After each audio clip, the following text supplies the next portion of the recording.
गीता प्रवचने अध्याय 8 भाग 1 शुभ संस्कारांचा संचय. मनुष्याचे जीवन हे अनेक संस्कारांनी भरलेले असते. आपल्या हातून असंख्य क्रिया होत असतात. त्यांचा हिशोब करावयाला बसू तर अंतही लागणार नाही. 24 तासातीलच क्रिया स्थूल मनाने पाहू लागलो तर कितीतरी दिसतील. खाणे, पिणे, बसणे, झोपणे, चालणे, हिंडणे, काम करणे, लिहिणे, बोलणे, वाचणे, याशिवाय नाना प्रकारची स्वप्ने, रागद्वेष, मानापमान, सुखदुःख असे अनंत प्रकार आपणास दिसून येतील. या सर्वांचे मनावर संस्कार होत असतात. म्हणून जीवन म्हणजे काय असे जर कोणी विचारील तर जीवन म्हणजे संस्कार संचय अशी मी व्याख्या करीन. चांगले संस्कार तसे वाईट संस्कार दोघांचाही मनुष्याच्या जीवनावरती परिणाम झालेला असतो. बाळपणीच्या क्रियांचे तर स्मरणच नाही. सारे लहानपण पाठीवरचे पुसावे त्याप्रमाणे होऊन जाते. पूर्वजन्मीचे संस्कार तर अगदीच साफ पुसल्यासारखे होतात, इतके की पूर्वजन्म होता की नाही याची शंका येऊ लागते. या जन्मीचे लहानपण आठवण नाही तर पूर्वजन्मीची गोष्टच कशाला. पूर्वजन्म राहो, याच जन्माचा विचार करू. आपल्या जेवढ्या क्रिया लक्षात राहतात तेवढ्याच घडल्या असे नाही. अनेक क्रिया व अनेक ज्ञाने होत असतात, परंतु या क्रिया व ही ज्ञाने मरून शेवटी काही संस्कार उरतात. रात्री निजावयाच्या वेळेस आपण दिवसातील सर्व क्रिया आठवू लागलो तरी आठवत नाही. कोणत्या आठवतात? ज्या कृती अधिक ठळक असतात त्याच डोळ्यासमोर येतात. फार भांडलो असलो तर तेच आठवते. त्या दिवसाची तीच मुख्य कमाई. ठळक गोष्टींचे संस्कार मनावर जोराने उमटतात. मुख्य क्रिया आठवते, बाकीच्या फिक्या पडतात. जर रोजनिशी लिहू तर 2-4 महत्त्वाच्या गोष्टी आपण लिहू. प्रत्येक दिवसाचे असे संस्कार घेऊन मग जर आठवड्याचा आपण आढावा घेऊ तर आणखी त्यातून गळून आठवड्यातील म्हणून काही ठळक गोष्टी शिल्लक राहतील. पुढे महिन्याने आपण काय केले हे पाहावयाला बसू तर सर्व महिन्यात ज्या महत्त्वाच्या गोष्टी असतील तेवढ्या डोळ्यासमोर येतील. असे मग 6 महिन्याचे, वर्षाचे, 5 वर्षाचे पाहता पाहता आढावा म्हणून फारच थोड्या ठळक गोष्टी लक्षात राहतात व त्यांचेच संस्कार होतात. असंख्य क्रिया व अनंत ज्ञाने होऊन शेवटी मनाजवळ फारच थोडी शिल्लक आढळून येते. ती कर्मे व ती ज्ञाने आली व आपले काम करून मरून गेली. सर्व कर्माचे 10-5 दृढ संस्कार काय ते शिल्लक उरले. हे संस्कार म्हणजे आपली पुंजी. जीवनाचा व्यापार करून ही संस्कार संपत्ती काय ती मिळवली. जसा एखादा व्यापारी रोजचा, महिन्याचा, सालाचा जमा खर्च करून शेवटी इतका नफा किंवा इतका तोटा असा एक आकडा काढतो, हुबेहूब तसंच जीवनाचं आहे. अनेक संस्कारांची बेरीज वजाबाकी होता होता अत्यंत सुटसुटीत व आटोपशीर असं काही शिल्लक राहतं. जीवनाचा शेवटचा क्षण आला म्हणजे आत्मा जीवनाची शिल्लक आठवू लागतो. जन्मभर काय केले याची आठवण करताना त्याला केलेली कमाई 4-2 गोष्टी दिसून येते. याचा अर्थ असा नाही की ती कर्मे व ज्ञाने फुकट गेली. त्यांचे काम होऊन गेलेले असते. हजारो उलाढाली करून शेवटी 5,000चे नुकसान किंवा 10,000चा फायदा एवढे सार त्या व्यापाऱ्याजवळ उरते. नुकसान झाले तर छाती दडपते, नफा असेल तर आनंद होतो. आपलं असंच आहे. मरण्याच्या वेळी जर खाण्यावर वासना गेली तर सर्व जीवनात अन्नाची चव घेण्याचा अभ्यास केला असे सिद्ध होईल. अन्नाची वासना ही जीवनाची केलेली कमाई. एखाद्या आईला मरताना मुलाची आठवण झाली तर तो पुत्रविषयक संस्कारच बलवान ठरला. बाकीची असंख्य कर्मे गौण झाली. अंकगणितात अपूर्णांकांचे उदाहरण असते. किती मोठे मोठे आकडे, परंतु संक्षेप देता देता शेवटी 1 किंवा 0 असे उत्तर येते. त्याप्रमाणे जीवनात संस्काराचे अनेक आकडे जाऊन शेवटी बलवान असा एक संस्कार साररूप उरतो. जीवनाच्या उदाहरणाचे ते उत्तर. अंतकाळीचे स्मरण हे सर्व जीवनाचे फलित. जीवनाचे हे शेवटचे सार मधुर निघावे, ही शेवटची घडी गोड व्हावी म्हणून जीवनावधी खटपट असावी. ज्याचा शेवट गोड ते सारे गोड. त्या शेवटच्या उत्तराकडे ध्यान ठेवून जीवनाचे गणित सोडवा. जीवनाची योजना हे ध्येय डोळ्यासमोर ठेवून करा. उदाहरण सोडवताना जो विशिष्ट प्रश्न विचारला असेल तो डोळ्यासमोर ठेवून ते सोडवावे लागते. त्या प्रकारचे रीती योजावे लागतात. मरणाच्या वेळेस जो संस्कार उमटावा अशी इच्छा असेल त्याला अनुसरून सर्व जीवनाचा ओघ वळवा. तिकडे अहोरात्र कल असू द्या. मरणाचे स्मरण असावे. या 8व्या अध्यायात हा सिद्धांत मांडला आहे की जो विचार मरणकाळी स्पष्ट ठसठशीतपणे उमटला तोच विचार पुढच्या जन्मात बलवत्तर ठरतो. ती शिदोरी घेऊन जीव पुढील यात्रेला निघतो. आजच्या दिवसाची कमाई घेऊन झोपेनंतर उद्याच्या दिवसाचा आपण आरंभ करतो. त्याप्रमाणे या जन्माची शिदोरी घेऊन मरणाच्या मोठ्या झोपेनंतर फिरून आपली यात्रा सुरू होते. या जन्माचा अंत ती पुढील जन्माची सुरुवात, म्हणून मरणाचे स्मरण सदैव राखून वागा. मरणाचे स्मरण करण्याची आणखी जरूर आहे यासाठी की मरणाच्या भयानकतेला तोंड देता यावे, यावर तोड काढता यावी. एकनाथांची एक गोष्ट आहे. एका गृहस्थाने नाथांना विचारले, महाराज, आपले जीवन किती साधे, किती निष्पाप. आमचं असं का नाही? तुम्ही कधी रागावत नाही, कोणाशी भांडण नाही, तंटा नाही. किती शांत, पवित्र, प्रेमळ तुम्ही. नाथ म्हणाले, माझी गोष्ट तूर्त राहू दे. तुझ्याविषयी मला एक गोष्ट कळली आहे. तुझे आजपासून 7 दिवसांनी मरण आहे. नाथांनी सांगितलेली गोष्ट खोटी कोण मानणार? 7 दिवसांनी मरण? फक्त 168 तास बाकी. अरे रे, तो मनुष्य घाईने घरी गेला. त्याला काही सुचेना. निर्वानिर्वीच्या गोष्टी बोलत होत्या, करीत होता. तो आजारी झाला, अंथरुणावर होता. 6 दिवस गेले. 7व्या दिवशी नाथ त्याच्याजवळ आले. त्याने नमस्कार केला. नाथाने विचारलं, कसं काय? तो म्हणाला, जातो आता. नाथाने विचारले, या 6 दिवसात किती पाप झाले? पापाचे किती विचार मनात आले? तो आसन्न मरण मनुष्य म्हणाला, नाथ, पापाचा विचार करायला वेळच झाला नाही. सारखे डोळ्यासमोर मरण होते. नाथ म्हणाले, आमचे जीवन निष्पाप का असते याचे उत्तर तुला आता मिळाले. मरणाचा वाघोबा सदैव समोर उभा असला म्हणजे पाप करायला कसे सुचेल? पाप करावयालाही निश्चिंतता लागते. मरणाचे स्मरण नेहमी ठेवणे हा पापापासून मुक्त होण्यास उपाय आहे. मरण समोर दिसत असेल तर कोणत्या हिमतीने मनुष्य पाप करेल? परंतु मनुष्य मरणाचे स्मरण टाळतो. पास्कल म्हणून एक फ्रेंच तत्त्वज्ञानी होऊन गेला. त्याचं पासे म्हणून एक पुस्तक आहे. पासे म्हणजे विचार. निरनिराळे स्फुट विचार या ग्रंथात त्याने मांडले आहेत. त्या पुस्तकात तो एका ठिकाणी लिहितो, मृत्यू सतत पाठीशी उभा आहे, परंतु मृत्यूस विसरावे कसे याचा प्रयत्न माणसाने सतत चालवला आहे. मृत्यू स्मरून कसे वागावे हे नजरेसमोर तो राखीत नाही. माणसास मरण हा शब्दही खपत नाही.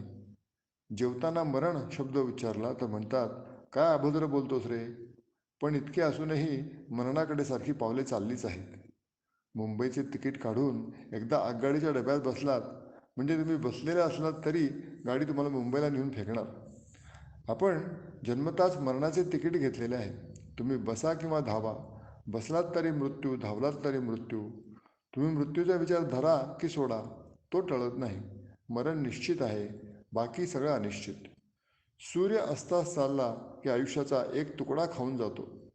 जीवनाचे तुकडे खुरतडले जात आहेत. जीवन झिजत आहे, घटत आहे, तरी माणसाला त्याचा विचार नाही. ज्ञानदेव म्हणतात, कौतुक दिसत असे. मनुष्याला कसली एवढी निश्चिंतता वाटते असे मनात येऊन ज्ञानदेवांना आश्चर्य वाटत आहे.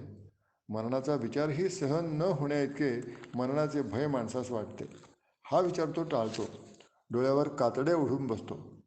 लढाईवर जाणारे शिपाई मरणाचा विचार टाळण्यासाठी खेळतील, नाचतील, गातील, सिगरेट ओढतील. पास्कल लिहितो, सर्वत्र मरण दिसत असूनही हा टॉमी, हा शिपाई ते विसरण्यासाठी खात पीत आलापीत बसेल. आपण सारे या टॉमीसारखे आहोत.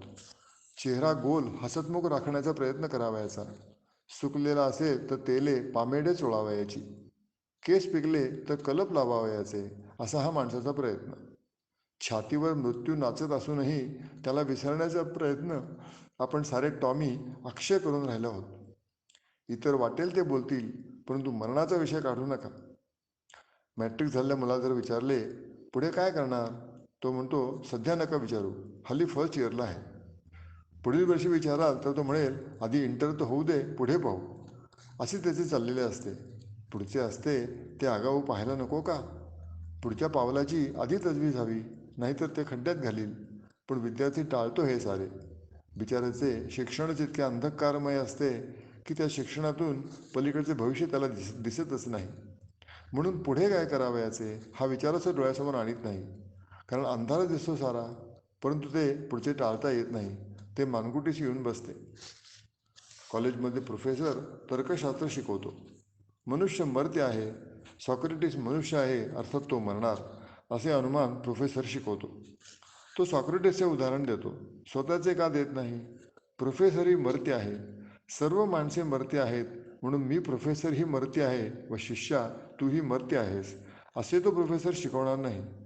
ते मरण सॉक्रेटिसवर ढकलून देतो. कारण सॉक्रेटिस मरून चुकलेला आहे. तो हजर नसतो तक्रार करावयाला. शिष्य व गुरु सॉक्रेटिसास मरण अर्पून स्वतःच्या बाबतीत तेरी बी चूप मेरी बी चूप असे राहतात. आपण अति सुरक्षित आहोत असेच जणू त्यांना वाटत असते. असा हा मृत्यूला बेचाळण्याचा सर्वत्र अहोरात्र जाणून बुजून प्रयत्न आहे. पण मृत्यू का टळतो? उद्या आई मेली म्हणजे मृत्यू समोर उभा आहेच. निर्भयपणे मरणाचा विचार करून त्याच्यावर तोड काढण्याची हिंमतच मनुष्य करत नाही. हरणाच्या पाठीमागे वाघ लागलेला असावा. हे हरण चपळ असते, पण त्याची ताकद कमी पडते, थकतं शेवटी. पाठीमागून वाघोबा ते मरण येतच असतं. त्या क्षणी त्या हरणाची काय स्थिती होते ते वाघाकडे पाहू शकत नाही. मातीत तोंड व शिंगे खुपसून डोळे मिटून उभे राहते. ये बाबा, घाल आता झडप, असे जणू निराधार होऊन ते सांगते. आपण मरणाला समोर पाहू शकत नाही. त्याला चकवण्याच्या कितीही युक्त्या केल्या तरी त्या मरणाचा जोर इतका असतो की ते शेवटी गाठतेच गाठते. आणि मग मरण आले म्हणजे मनुष्य जीवनाची शिल्लक पाहू लागतो. परीक्षेला बसलेला आळशी मठ्ठ विद्यार्थी दौतीत टाक घालतो, बाहेर काढतो, परंतु पांढऱ्यावर काळे करील तर शपथ. लिहिशील की नाही थोडे, का सरस्वती येऊन लिहिणार आहे सारे? 3 तास संपतात. कोरा पेपर देतो किंवा शेवटी खरडतो काहीतरी. प्रश्न सोडवावयाचे, उत्तरे लिहावयाची याचा विचार नाही. इकडे बघतो तिकडे बघतो. तसंच आपलं जीवनाचे टोक मरणाकडे गेलेले आहे हे लक्षात ठेवून तो शेवटचा क्षण पुण्यमय, अत्यंत पावन व गोड कसा होईल याचा अभ्यास आयुष्यभर केला पाहिजे. उत्कृष्टातले उत्कृष्ट संस्कार मनावर कसे राहतील याचा विचार आजपासूनच झाला पाहिजे. परंतु चांगल्या संस्काराचा कोण करतो अभ्यास? वाईट गोष्टींचा मात्र पदोपदी अभ्यास होत आहे. जीभ, डोळा, कान यांना चवचालपणा शिकवून राहिला होतो. चित्ताला निराळा अभ्यास लावला पाहिजे. चांगल्याकडे चित्त नेले पाहिजे, तेथे रंगविले पाहिजे. ज्या क्षणी आपले चुकते आहे असे समजले त्या क्षणापासून सुधारण्यास लागले पाहिजे. चूक कळल्यावर ही का तशीच करीत राहायचे? ज्या क्षणी चूक कळली तो क्षण पुनर्जन्माचा, ते तुझे नवीन बाळपण, ती तुझ्या जीवनाची नवीन सकाळ असे मान. आता खरा जागा झालास. आता रात्रंदिवस जीवनाचे परीक्षण कर, जप. तसे न करशील तर पुन्हा घसरशील, पुन्हा वाईटाचा अभ्यास सुरू होईल. मी पुष्कळ वर्षापूर्वी आजीला भेटावयाला गेलो होतो. ती अगदी म्हातारी झाली होती. ती मला म्हणे, विनया, आठवत नाही रे अलीकडे? तुपाचे भांडे आणण्यासाठी जाते, पण न आणताच परत येते. परंतु 50 वर्षापूर्वीची दागिन्यांची एक गोष्ट ती मला सांगे. 5 मिनिटापूर्वीचे स्मरण नाही, परंतु 50 वर्षापूर्वीचा बलवान संस्कार शेवटपर्यंत सतेज आहे. त्याचे काय? त्याचे कारण काय? ती दागिन्यांची गोष्ट आजपर्यंत तिने प्रत्येकाजवळ सांगितली असेल. त्या गोष्टीचा सतत उच्चार झाला. ती गोष्ट जीवनाला चिकटून बसली, जीवनाशी एकरूप झाली. मी मनात म्हणले, परमेश्वर करो व आजीला मरणकाळी हे दागिने न आठवत म्हणजे झालं.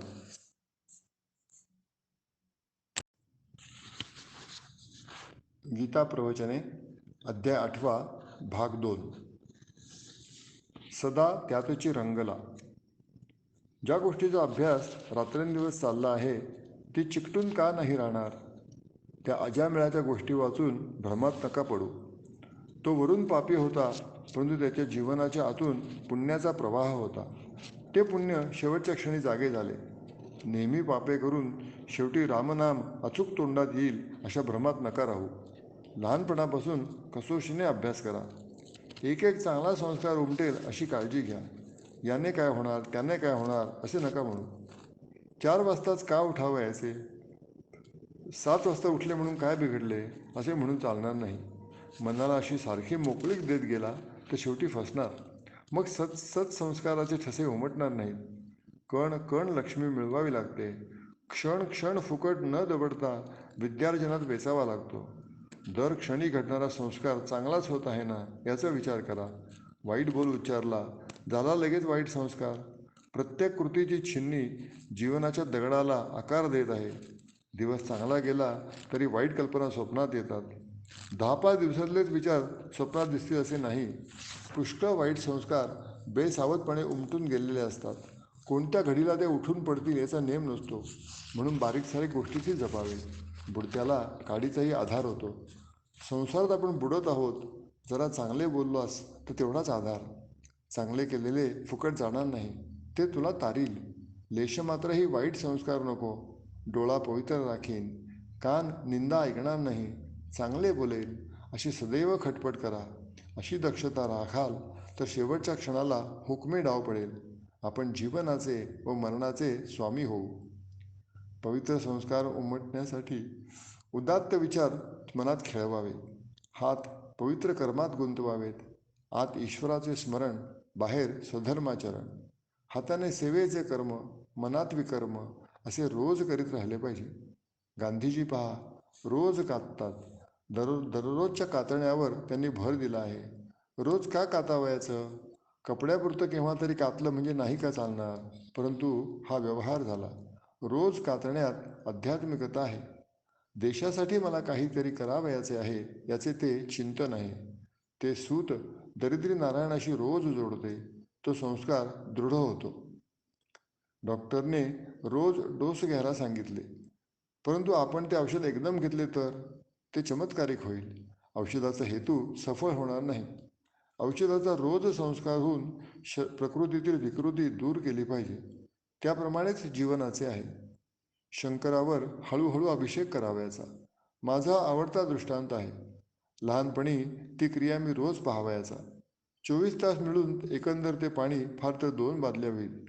पटकन 2 बादल्यात पिंडीवर ओतल्या तर? या प्रश्नाचे उत्तर लहानपणीच मला मिळाले. पाणी एकदम ओतून कर्म सफळ होणार नाही. थेंब थेंब ती संततधार पडत असणे म्हणजेच उपासना. समान संस्काराची सारखी संततधार असली पाहिजे. जो संस्कार सकाळी तोच दुपारी, तोच सायंकाळी, जो दिवसा तोच रात्री, जो काल तोच आज व जो आज तोच उद्या, जो या वर्षी तोच पुढील वर्षी, जो या जन्मी तोच पुढील जन्मी, जो जगताना तोच मरताना, अशी अनेक सत्संस्काराची दिव्यधारा सर्व जीवनातून सतत वाहत राहिली पाहिजे. असा प्रवाह अखंड चालू राहील तर शेवटी आपण जिंकू.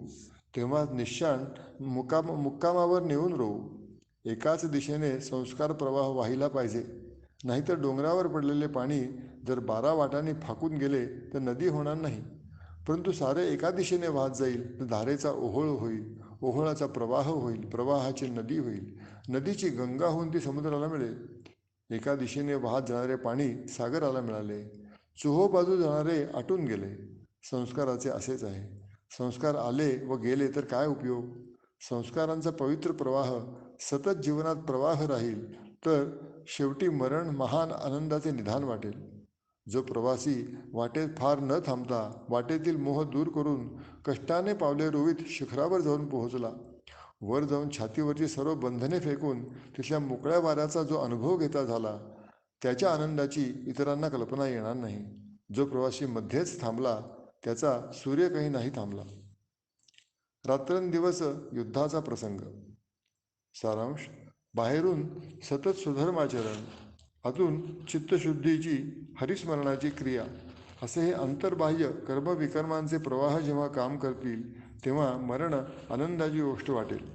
म्हणून भगवान सांगतात, म्हणूनही सगळा काळ मज आठव झुंज तू. माझे अखंड स्मरण कर व झगडत राहा. सदा त्यातची रंगला. नेहमी ईश्वरात मिसळून राहा. ईश्वरी प्रेमाने जेव्हा अंतर्बाह्य रंगशील, तो रंग जेव्हा सर्व जीवनावर चढेल तेव्हा पवित्र गोष्टीत सदैव आनंद वाटू लागेल. वाईट वृत्ती मग समोर उभीच राहणार नाही. सुंदर मनोरथांचे अंकुर मनात उगवतील. चांगल्या कृती सहज होऊ लागतील. ईश्वराच्या स्मरणाने चांगल्या कृती सहज होऊ लागतील हे खरे, परंतु झगडत राहा अशी भगवंताची आज्ञा आहे. तुकाराम महाराज म्हणतात, रात्रंदिन आम्हा युद्धाचा प्रसंग, अंतर्बाह्य जग आणि मन, आत व बाहेर अनंत सृष्टी भरलेली आहे. या सृष्टीशी मनाचा सारखा झगडा सुरू आहे. या झगड्यात प्रत्येक क्षणी जयच येईल असे नाही. जो अखेर साधील तोच खरा, शेवटचा निकाल तो खरा. यशापयश अनेक वेळा मिळेल. अपयश आले म्हणून निराश होण्याचे कारण नाही. दगडावर 19 घाव घातले तरी तो फुटला नाही. 20व्या घावाने फुटला समजा, मग ते पहिले घाव का अपयशी समजायचे? त्या 20व्या घावाच्या यशाची तयारी पहिले 19 घाव करीत होते. निराश होणे म्हणजे नास्तिक होणे. परमेश्वर पाठीराखा आहे, विश्वास ठेवा. मुलाला हिंमत यावी म्हणून आई त्याला इकडे तिकडे जाऊ देते, पण ती त्याला पडू देणार नाही. पडू लागले तर हळूच येऊन उचलील. ईश्वरही तुमच्याकडे पाहत आहे. तुमच्या जीवनाच्या पतंगाची दोरी त्याच्या हातात आहे. पतंगाची दोरी कधी तो तंग धरतो, कधी सैल सोडतो, परंतु सूत्र त्याच्या हातात आहे ही खात्री बाळगा. गंगेच्या घाटावर पोहायला शिकवतात. घाटावरच्या झाडाला साखळी बांधलेली असते. ती साखळी कमरेला बांधून देतात पाण्यात फेकून. वस्तात पाण्यात असतातच. तो नवशिक्या 4 गटांगळ्या खातो, पण शेवटी ती कला शिकतो. परमेश्वर जीवनाची कला आपणास शिकवून राहिला आहे. शुक्ल कृष्ण गती. परमेश्वराजवळ श्रद्धा ठेवून काया वाचा मने अहोरात्र झगडत राहाल तर अंतःकाळची घडी अतिशय उत्तम होईल. त्यावेळेस सर्व देवता अनुकूल होतील. या अध्यायाच्या शेवटी हे रूपकाने सांगितले आहे. हे रूपक समजून घ्या. ज्याच्या मरणाच्या वेळेस अग्नी पेटलेला आहे, सूर्य प्रकाशत आहे, शुक्ल पक्षातील चंद्रमा वाढून राहिला आहे, उत्तरायणातील निरभ्र व सुंदर आकाश पसरले आहे, तो ब्रह्मात विलीन होतो. आणि ज्याच्या मरणाच्या वेळेस धूर धुमसून राहिला आहे, अंतर्बाह्य अंधार आहे, कृष्ण पक्षातील चंद्रमा क्षीण होत आहे, दक्षिणायनातील ते अभ्राच्छादित मलिन आकाश पसरलेले आहे, तो जन्ममरणाच्या फेऱ्यात पुन्हा पडेल. पुष्कळ लोक या रूपकाने घोटाळ्यात पडतात. पुण्य मरण यावे अशी आपली इच्छा असेल तर अग्नी, सूर्य, चंद्र, आकाश या देवतांची कृपा असली पाहिजे. अग्नी हे कर्माचे चिन्ह आहे, यज्ञाची खूण आहे. अंतकाळी सुद्धा यज्ञाची ज्वाला पेटलेली पाहिजे. न्यायमूर्ती रानडे म्हणत, सारखे कर्तव्य करीत असता मरण आले तर ते धन्य होय. काहीतरी वाचित आहे, लिहित आहे, कर्म करीत आहे, असे काम करता करता मला मरण आले म्हणजे पुरे. पेटलेला अग्नी याचा हा अर्थ. मरणकाळीही कर्म करीत राहणे ही अग्नीची कृपा. सूर्याची कृपा म्हणजे बुद्धीची प्रभा शेवटपर्यंत झगझगीत राहणे. चंद्राची कृपा म्हणजे मरणवेळी पवित्र भावना वाढत जाणे. चंद्र ही मनाची, भावनांची देवता आहे. शुक्ल पक्षातील चंद्राप्रमाणे मनातील प्रेम, भक्ती, उत्साह, परोपकार, दया इत्यादी शुद्ध भावनांचा पूर्ण विकास व्हावा. आकाशाची कृपा म्हणजे हृदयाकाशात आसक्तीचे ढग जरा देखील नसणे. एकदा गांधीजी म्हणाले, मी सारखे चरखा चरखा करून राहिलो आहे. मी चरखा पवित्र वस्तू मानतो, परंतु अंतकाळी त्याचीही वासना नको. ज्याने मला चरखा सुचविला तो त्याची चिंता वाहण्यास सर्वतोपरी समर्थ आहे. चरखा आता दुसऱ्या भल्या भल्या माणसांच्या हातात गेला आहे. चरख्याची चिंता सोडून परमेश्वरास भेटण्यास मी तयार असले पाहिजे. सारांश, उत्तरायण म्हणजे हृदयात आसक्तीचे ढग नसणे. शेवटच्या श्वासोच्छ्वासापर्यंत हातून सेवा होऊन राहिली आहे. भावनांची पौर्णिमा फुलली आहे. हृदयाकाशात यत्किंचितही आसक्ती नाही. बुद्धी सतेज आहे. अशा प्रकारे मरण ज्याला येईल तो परमात्म्यात मिळाला.